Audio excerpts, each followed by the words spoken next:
गिरी ज्या मनशाचो सांगाडो सापडिल्लो ताची वळख पटल्या। वेनान्सिओ क्रास्टो अशें ह्या मनशाचें नांव आसा। ताच्या घरच्यांनी वेनान्सिओ शेणिल्ल्याची कागाळ म्हापशें पुलिशेन नोंद केल्ली। तरीकूय हो घातपात की आनी कितें हें सोदून काडटले। सांगाडो पोस्टमॉर्टमा खातीर गोंय वैजकी महाविद्यालयान धाडून दिला अशें उत्तर गोंय पुलीस अधीक्षक अक्षत कौशल हांणी सांगलें।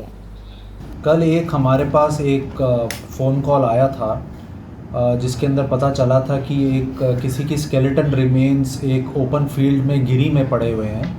तो जब हमारी टीम वहाँ पे गई तो तहकीकात में पता चला, ये आदमी को हमने आइडेंटिफाई किया है एज मिस्टर वेनुकियो।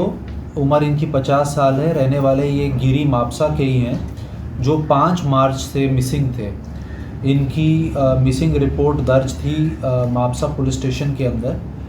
फॉरेंसिक टीम को और बाकी लोगों को बुलाया गया और उनके जो मॉर्टल रिमेन्स थे उनको लेके हमने जीएमसी भेजा है और इसके अंदर पोस्टमार्टम और बाकी जो प्रक्रिया है वो की जा रही हैं। और अगर कुछ फाउल प्ले हमें दिखता है तो इसके अंदर हम नेसेसरी लीगल एक्शन लेंगे। और अभी तक जितना हमारी सूचना है, कुछ ऐसा फाउल प्ले इसमें नज़र नहीं आया है।